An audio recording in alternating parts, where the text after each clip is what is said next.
এখন বলেন, আপনি যখন সেই সিঙ্গেল খাটে ঘুমান, 12টা বাজে ঘুমাচ্ছেন, সকাল 8টা বাজে আপনি উঠলেন, বড় অবাকর বিষয়, যে খাটে শুয়েছেন সেই খাট থেকে উঠেছেন।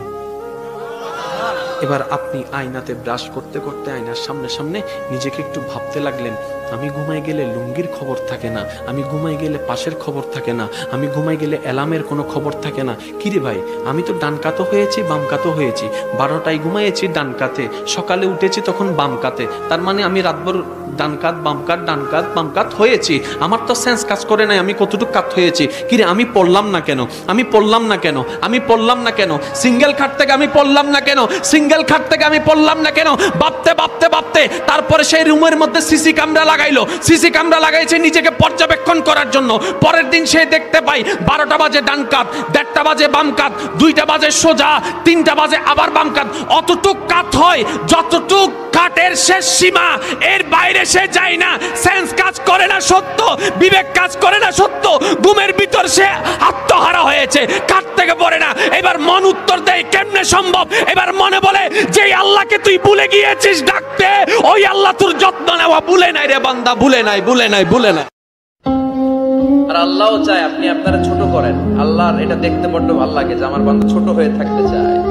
মান তাওয়াদা তারাফা, যে নিচে নামতেছে আল্লাহ টাইনা উঠায়, আর যে উঠতেছে আল্লাহ থাপ্পড় মেরে নিচে নামায়। কথা কন। মুসা আলাইহিস সালাম, সহিহ বুখারীর বর্ণনা, বনি ইসরাইলের লোকদের মাঝে ওয়াজ করতেছিলেন, এরকম নসিহত করছিলেন। তো একজন দাঁড়িয়ে বলল, ইয়া নবী আল্লাহ মুসা, মান আ'লামুন নাস ফিল আরদ। হে মুসা নবী, জানতে বড় মনে চায় বর্তমান পৃথিবীর সবচেয়ে বড় জ্ঞানী কে? মুসা আলাইহিস সালাম কয় আমি। মুসা আলাইহিস সালাম কি বললেন? আনা। আসলে কথাটা ঠিক। আল্লাহ যখন যে নবীকে পৃথিবীতে পাঠায় তখন তাকে সবচেয়ে বেশি জ্ঞান দিয়ে পাঠায়, সেই হিসেবে ঠিকই উনি সবচেয়ে জ্ঞানী।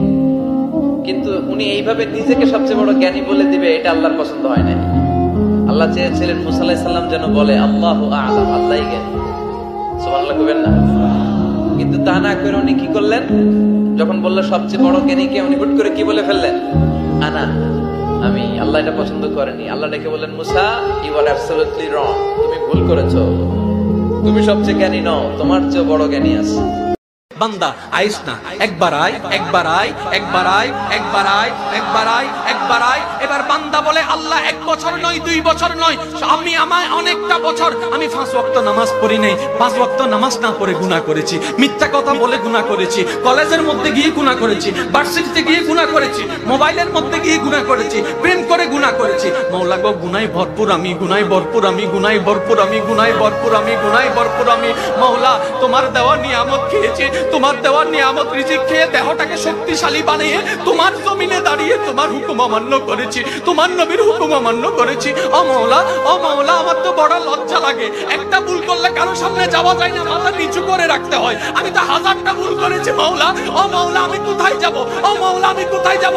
আল্লাহ পাক বলে, বান্দারে, পৃথিবীর শ্রেষ্ঠ উদাহরণ মায়ার জন্য, মমতার জন্য, দরদের জন্য, মমতার জন্য মায়ের উপমা দেওয়া হয়, মায়ের উপমা দেওয়া হয়। ও বান্দা, তুই শোন, তুই শোন, কখনো যদি দেখিস তোর মায়ের দরজা তোর জন্য বন্ধ হয়ে যায়, তখন তুই এতটুকু বিশ্বাস থাকবি তোর রহমানের দরজা তোর জন্য খোলা আছে। বিশ্বনবী কাঁদতে কাঁদতে মাথা তুলবেন, বলবেন, আল্লাহ, দুনিয়াতে সব নবীরা স্পেশাল দোয়া করেছে, আমি করি নাই, এবার আমি আমার স্পেশাল দোয়াটা করতে চাই, আপনি কবুল করবেন কিনা বলেন। আল্লাহ বলবেন, নবী, কি আপনার দোয়া বলেন? বিশ্বনবী বলবেন, আমার একটা উম্মত যার অন্তরের মধ্যে যাররা পরিমাণ ঈমান আছে, একবার আপনারে আল্লাহ বলে ডেকেছে, একবার আমি বিশ্বনবীর উপর দুরূদ পড়েছে, একবার শাহাদাতের বাণী আমার যে গুনাহগার উম্মত দুনিয়ার বুকে থেকে ঘোষণা দিয়েছে, ওই একটা উম্মত যদি জান্নাতে ঢুকতে না পারে, আপনি আমারে জান্নাতে ঢুকাতে পারবেন না। আল্লাহ বলবেন, সাল তুতা, সাল সাল তুতা, ওয়াশফা তুশাফা, শাফাত করেন নবী করেন, যার জন্য দোয়া করবেন আমি কবুল করে নেব। দুনিয়াতে বিশ্বনবী কম কষ্ট সহ্য করে নাই। 3 বছর শিয়াবে আবি তালেবে জেল খেটেছে। কয় বছর? দুর্ভিক্ষের বছরগুলোতে বিশ্বনবীর পেটে দানা পানি ছিল না। কলিজার টুকরা হাসান হুসাইন কই মাছের মতো ছটফট করেছে, জামিনে ক্ষুধার জ্বালায় বেহুশ হয়েছিল।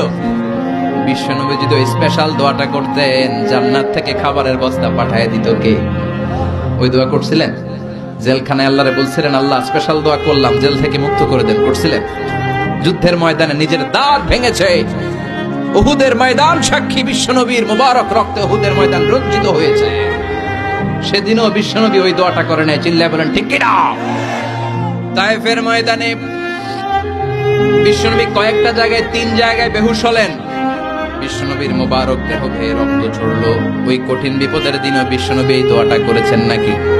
কথা বলেন।